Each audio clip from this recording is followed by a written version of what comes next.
हमारे बच्चे नहीं, ये तो भगवान के बच्चे हैं, इनको पालने का सौभाग्य मिला है। ये पत्नी मेरी नहीं, ये तो भगवान के परिचारक हैं, जो उनके साथ रहने का सौभाग्य मिला है। ऐसी भावना को बना करके अगर जीवन जियोगे तो समझना भागवत की कथा तुमने सुन लिया, नहीं तो भागवत की कथा आपने नहीं सुनी।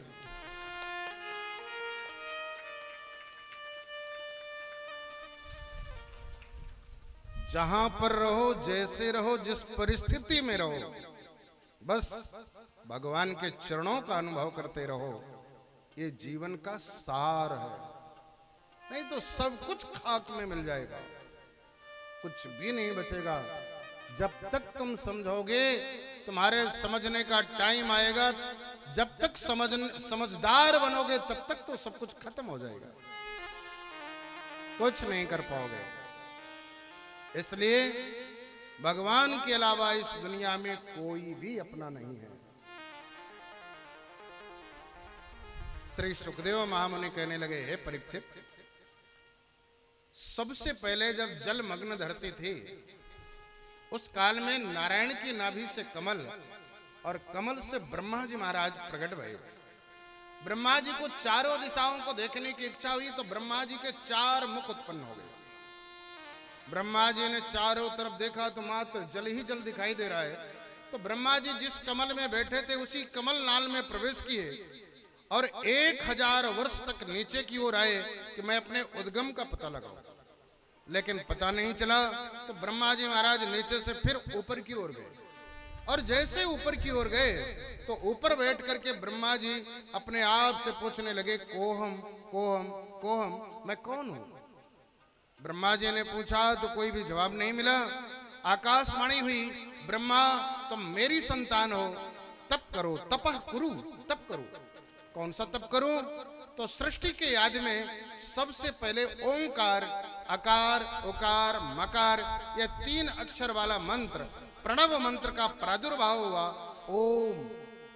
और जैसे ओम का प्रादुर्भाव हुआ तो ब्रह्मा जी महाराज 10,000 वर्ष तक ओम ओम ओम जप करने लगे। 10,000 वर्ष पूरे भये, भगवान चतुर्भुज रूप में सामने प्रकट हुए और कहने लगे, ब्रह्मा तुम मेरे पुत्र हो, मेरा आदेश है सृष्टि का विस्तार करो। जैसी आज्ञा महाराज। कैसे करूंगा? भगवान ने कहा, तुम्हारे मन में जैसी कल्पना होगी उसी तरह से साकार दिखाई देगा। ब्रह्मा जी महाराज ने सबसे पहले 4 सनकादिकों को प्रकट किया, सनक, सनंदन, सनातन, सनत कुमार। और चारों सनकादिकों का कहा कि बेटा सृष्टि का क्रम आगे बढ़ाओ। चारों सनकादिकों ने कहा, महाराज हमसे सृष्टि वृष्टि नहीं होगी, हम तो जा रहे हैं भजन करने। और जैसे ही भजन करने निकले तो ब्रह्मा जी महाराज को क्रोध उत्पन्न हुआ। दोनों भृकुटियों के मत से वह क्रोध ही रुद्र का रूप धारण कर लिया। बोलिए रुद्रदेव भगवान की जय हो। ब्रह्मा जी ने कहा, रुद्र सृष्टि का विस्तार करो।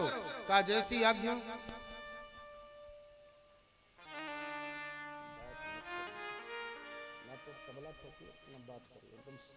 शत्रुपा को दाहिने अंग से मनु और वामांग से शत्रुपा जी को प्रकट किया।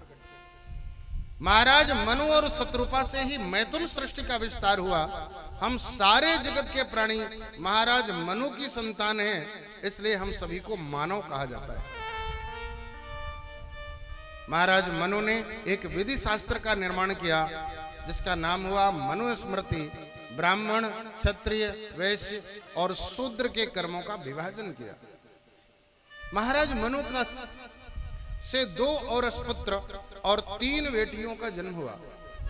महाराज मनु से उत्तानपाद एवं प्रियव्रत नाम के 2 बेटा और आकुति, देवहूति, प्रसूति नाम की 3 बेटियों का जन्म हुआ। देवहूति का विवाह कर्दम महामुनि से हुआ। कर्दम मुनि के कुटिया में आकर के कर्दम मुनि तो समाधिस्थ बैठे हैं, लेकिन देवहूति का गौरांग वर्ण का शरीर मटमैला और सुंदर कोमल केश जटाओं के रूप में परिणित हो गए। निवेदन करो, जैसे जटा के रूप में परिणित भये, इसके बाद भी कोई शिकायत नहीं है। देवहूति तो पति की परिचर्या करती हुई कुटिया में व्यतीत कर रही है। 87,000 वर्ष के बाद में जैसे कर्दम महामुनि की समाधि टूटी, कर्दम महामुनि ने देखा कि सामने कोई देवी खड़ी है। कर्दम मुनि ने पूछा, देवी आपका परिचय? कहा, महाराज आप मुझे भूल गए? अपने मनोवृत्ति को 87,000 वर्ष पूर्व की ओर ले जाइए तो आपको याद आ जाएगा मैं कौन हूं। जैसे मनोवृत्ति को पीछे की ओर ले गए, तत्काल स्मरण आया, अरे राम, सम्राट मनु की बेटी देवहूति हो? हाँ महाराज, मैं सम्राट मनु की बेटी देवहूति हूं। महाराज मनु कहने लगे, अरे राम राम, देवी तुमसे तो हमारा विवाह हुआ था, लेकिन विवाह होने के बाद में हमने तुमको कोई सुख नहीं दिया। समाधिस्थ बैठ गए। सारी दुनिया के लोग आत्मस्थ काम आए, शरीर के प्रसन्नता के लिए न जाने कितने विरोध कर लेते हैं, क्या क्या कर्म नहीं कर डालते, और तुमने अपने शरीर की चिंता छोड़ करके मेरी परिचर्या करी। आज मैं तुमसे अति प्रसन्न हूं, मुझसे वरदान मांगो। देवहूति ने कहा, महाराज अगर वरदान देना ही चाहते हो, हम दोनों का विवाह हुआ है तो कम से कम एक बेटा होना चाहिए, और वो बेटा हमारे वंश का विस्तार करे। कर्दम महामुनि समझ गए, तत्काल एक चुल्लू का जल छीटा, और जैसे ही छीटा तो कामद विमान का निर्माण हो गया। कामद विमान निर्माण हुआ, सरोवर में देवहूति को स्नान कराया, स्वयं स्नान किया, और कामद विमान पर आरूढ़ होकर के पूरे भारत देश की परिक्रमा किया, सप्तद्वीप नौखंड की परिक्रमा किया। निवेदन करूं, ऊपर के लोकों में भूलोक, भूवरलोक, जपलोक, तपलोक, ऋषिलोक, महर्षिलोक, सप्तलोक का भ्रमण किया। नीचे के लोकों में अतल, वितल, सुतल, रसातल, महातल, पाताल का भ्रमण किया। जब तक पूरे भारत देश 3 लोक, 14 भुवन, सप्तद्वीप नौखंड का भ्रमण करने के बाद में आए, तब तक कर्दम महामुनि के देवहूति के संयोग से 9 बेटियों का जन्म हो चुका था। कर्दम महामुनि कहने लगे, देवी अब हम जा रहे हैं सन्यासी बनकर।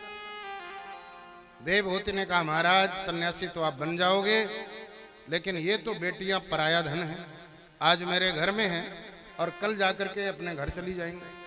कम से कम एक बेटा जो हमारे वंश को आगे बढ़ाए। कर्दम महामुनि समझ गए, तत्काल अपनी यात्रा को निरस्त किया।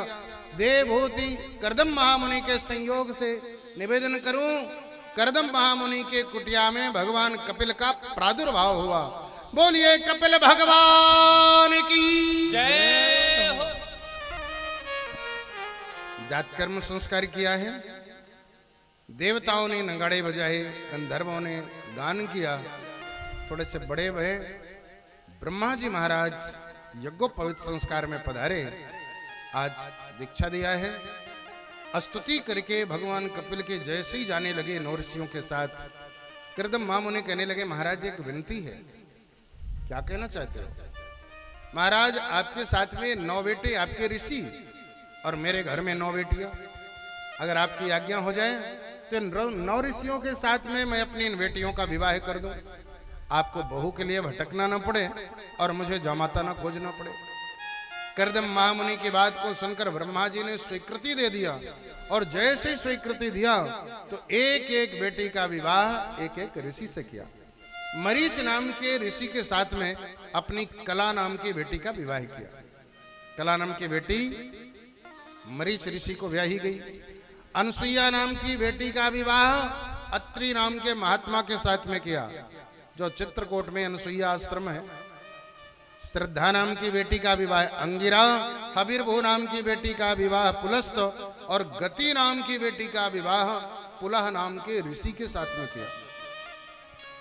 क्रिया नाम की बेटी का विवाह कृतु, ख्याति नाम की बेटी का विवाह भृगु, और अरुणधति बेटी का विवाह वशिष्ठ नाम के महात्मा के साथ में किया। शांति नाम की बेटी का विवाह अथर्वा नाम के महात्मा के साथ में किया। ब्रह्मा जी के 10 ऋषि पुत्रों में से नारद जी महाराज बाल ब्रह्मचारी रहे। नारद जी ने कोई विवाह नहीं किया। 9 ऋषियों के साथ 9 बहुओं को लेकर ब्रह्मा जी महाराज तो ब्रह्मलोक, घर में कर्दम महामुनि, देवहूति और कपिल भगवान। कर्दम महामुनि कहने लगे, देवी मैंने तो तुमसे पहले ही कहा था कि एक पुत्र होने के बाद में मैं संन्यास धर्म में प्रवेश कर जाऊंगा।